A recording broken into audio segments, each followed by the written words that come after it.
Mga master, okay lang bang? Huwag niyong skip ang mga ads sa aking mga video kung okay lang mga master. Salamat sa solid na suporta po. Yon, what's up mga masters? Nandito na naman tayo sa panibagong araw, panibagong kabanata na naman ang pagsasama-samahan natin ngayon guys.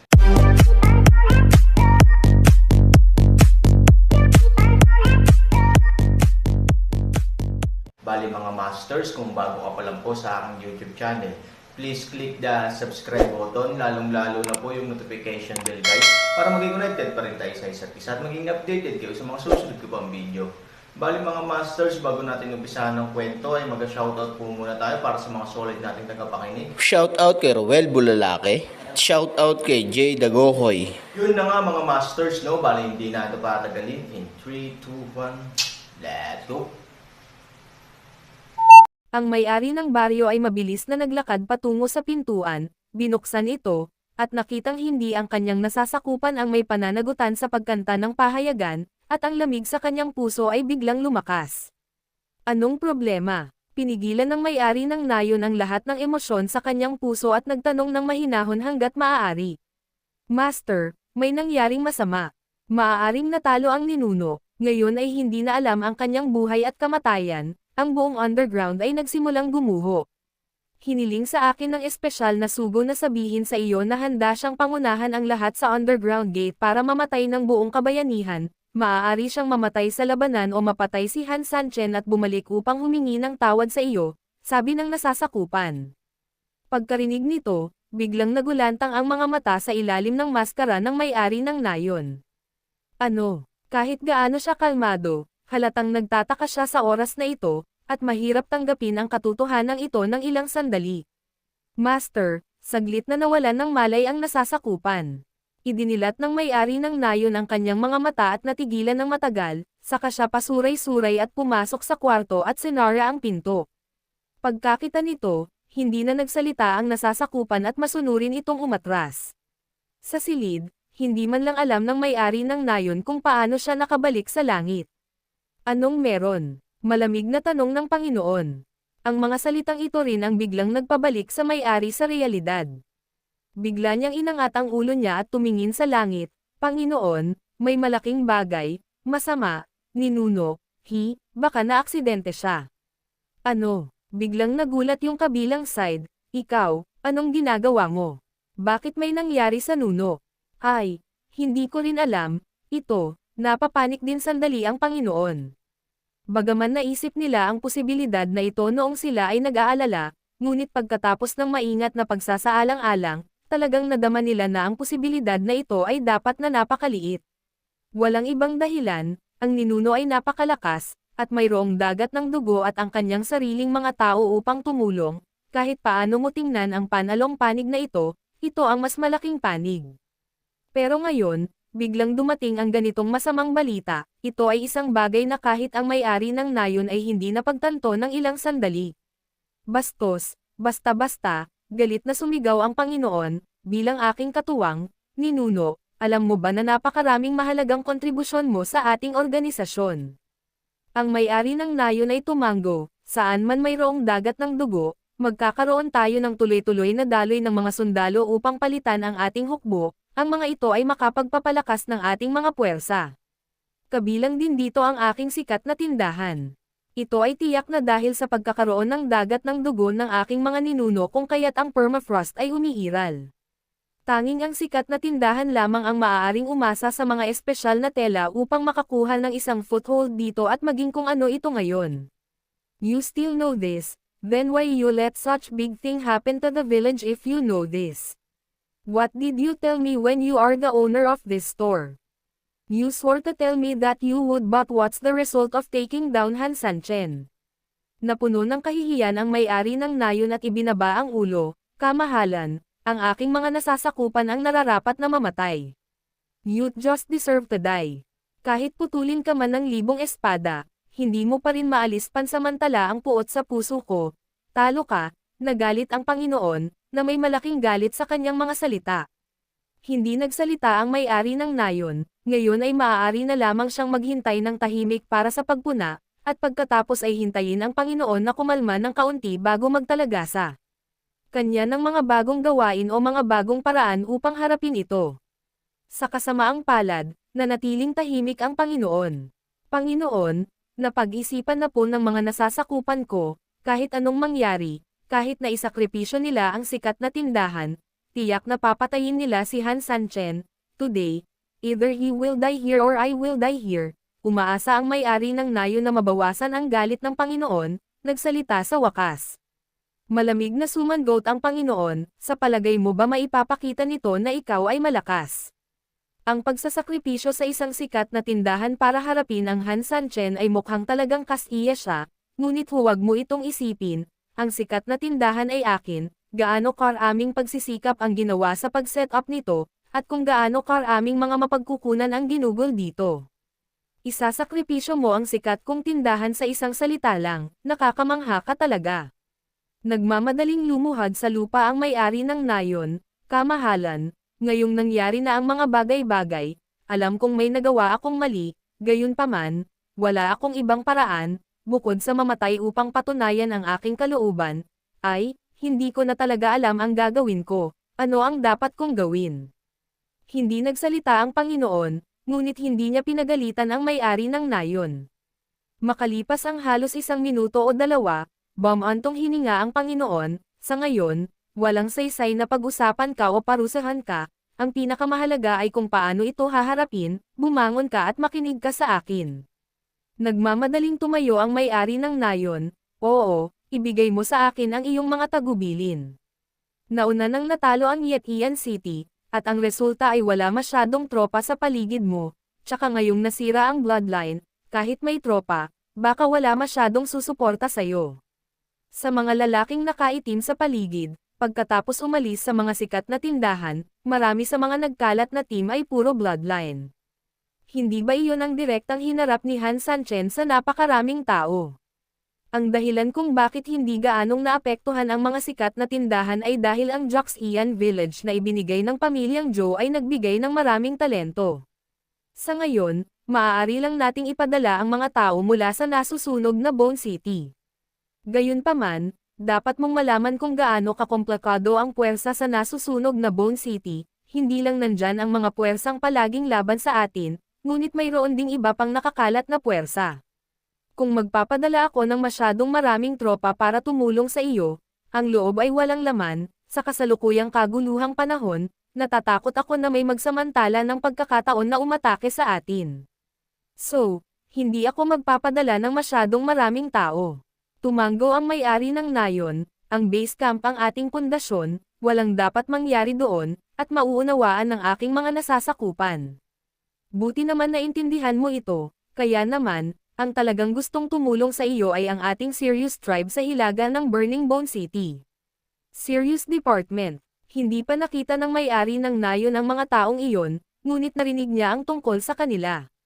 Ito ay isang lobo, na nagtatago sa kagubatan ng kamatayan sa labas ng hilaga ng nasusunog na lungsod ng buto mula nang itatag ito. Ang departamento ng Tian Lang ay ang elite na departamento na espesyal na sinanay ko, lahat ng naroon ay piling-pinili ng bawat departamento, kasabay nito, sila ay sumasailalim sa espesyal na pagsasanay sa kagubatan ng kamatayan, masasabing bawat sundalo at bawat tao dito ay lahat sila ay mga lobo sa langit, lubhang mabangis. Originally, he was a trump card in my hand. I planned to deal with our hostile forces. I thought that when we go to take down their puer one day, the Sirius Department will be the sharp sword in my hand. So, I have been hiding them. Hindi lang alam ng mga kalaban ang existence nila, but most of our own insiders are only heard of them but never seen them. Nagmamadaling tumango ang may-ari ng nayon, totoo nga ito. The Lord planned to let them come to the famous store. Pansamantalang tanong ng may-ari, oo, pero hindi lahat. I will send half of the troops over. I think it should be enough, however, the famous store is to the south of Burning Bone City, while the Sirius Department is to the north, and there is a Burning Bone City in between, the distance itself is too far, and I don't want them to pass directly by Burning Bone City, that wouldn't be too early. Kaya, sa madaling salita, kahit na ang mga tao mula sa Sirius Department ay dumating upang suportahan kami, ito ay aabutin ng isang tiyak na tagal ng oras. Ang plano ko ay ang sikat na tindahan ay dapat labanan ang Han Sanchen sa lahat ng mga gastos, at pagkatapos ay maghintay hanggang ang ilan sa aking mga tao mula sa nasusunog na Bone City ay dumating upang sumuporta. Kapag naruroon ang mga tropa mula sa magkabilang departamento, naniniwala akong mapipigil natin ang Han Sanchen ng mas matagal. Tumanggaw naman ang may-ari ng nayon pagkarinig nito, ayon sa gusto mo, ititigil natin ito hanggang sa dumating ang departamento ng Sirius, tama?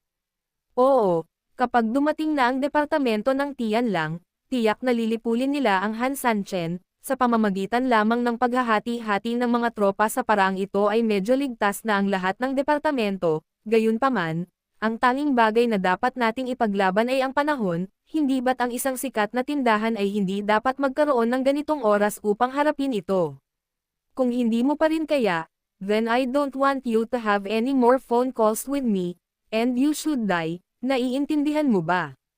Pagkaraang marinig ito, muling lumuhad ang may-ari, magpahinga ka po, Panginoon, kahit sirain ko man ang sikat na tindahan, lalaban ako hanggang kamatayan upang pigilan si Han Sanchen.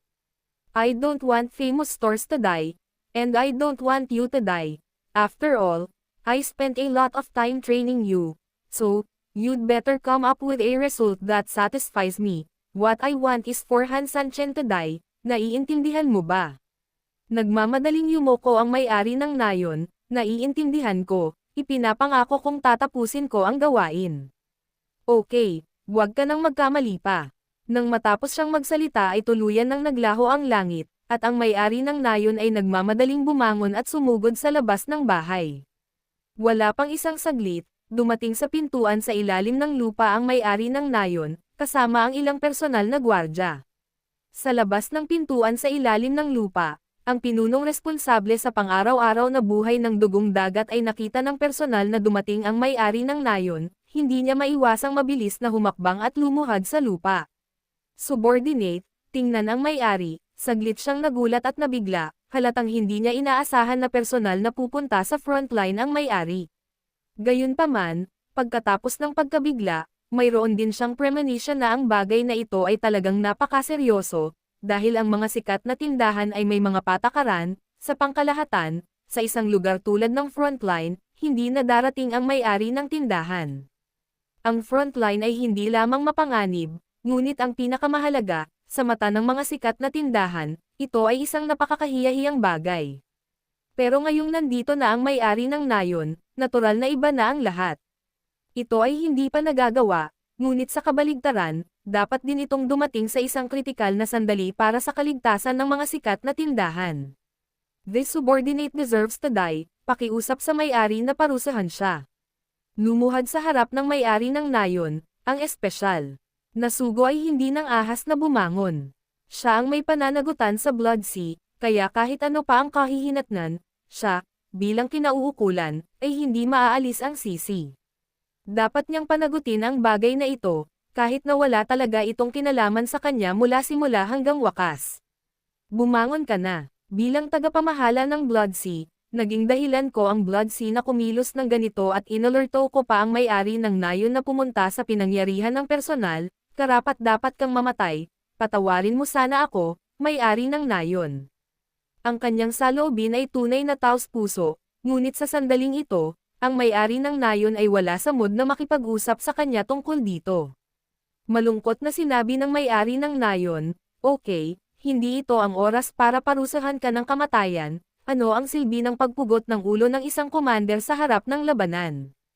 Gayunpaman, kung gusto mong mamatay, madali, kung hindi mo man lang magawa ang panghuling bantay, ayan na. Nang marinig ito ng espesyal na sugo ay ibinaba pa ang kanyang ulo. Ang may-ari ng nayon, ang daling mamatay, ang mahalaga ay ang iyong mukha at ang iyong dignidad. Isipin mo ang kapangyarihan ng aking sikat na tindahan, hindi lamang ito nakakagulat sa mundo, ngunit mayroon din itong reputasyon na nangingibabaw sa isang lugar, lahat kayo ay bahagi ng aking sikat na tindahan, lalo na iyong mga nasa matataas na posisyon, masasabing tayo ay iisa, pero masasabi rin na isang ganap na kahihiyan, tama ang sinabi ko. Oo, nagmamadaling bumalik ang sugo. Sa kasong ito, hindi ko na kailangang magsabi pa tungkol sa kung ano ang gagawin, tama. Malamig na sinabi ng may-ari ng nayon, ibigay mo sa akin ang utos, at ang lahat ng mga kawal ay maghahanda para sa akin sa pakikipaglaban, gayunpaman, ito ay iba sa nakaraang labanan kung saan kailangan mong lumaban hanggang sa kamatayan. Panipi, Panginoon, ano ang pagkakaiba? Desidido ka pa ring mamatay, ngunit ang pagkakaiba lang ay ang pangunahing layunin mo ay subukan ang iyong makakaya na pigilan si Han Sanchen o ang tinatawag na halimaw. Kahit anong paraan ang gamitin mo, kahit gaano karaming tao ang kailangan mong isakripisyo at kung ano ang presyo, maaari mong ipagpaliban ito hanggat kaya mo, naiintindihan mo ba? Nang marinig ito ng espesyal na sugo, agad niyang iniangat ang ulo at tumingin sa may-ari ng nayon, may suporta ba tayo? Oo, ang mga nakatataas ay magpapadala ng mga tao sa lalong madaling panahon upang suportahan tayo, at ito rin ang medyo misteryosong Sirius Department. Pagkarinig sa Sirius Department, halatang natigilan sandali ang Special Envoy, at bigla itong natauhan, na may ngiti sa kanyang mukha, Sirius Department. Kung gayon, hindi ba iyon ang pinakamahiwagang puwersa natin?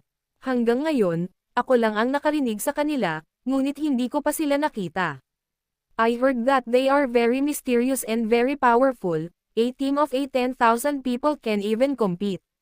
Don't say anything if you don't know, since it's a mystery, just let it remain a mystery. Kapag nakita mo ba ito isang araw, hindi ba natural na makikita mo at natural na malalaman kung ano ang nangyayari? Malamig na tugon ng may-ari ng nayon. Ang espesyal na sugo ay mabilis na ngumiti. Oo, ang itinuro sa akin ng may-ari ay ako, pupunta ako at ihahatid ang utos ngayon, at sa pamamagitan ng paraan, ipaalam ko sa mga kapatid sa dagat ng dugo.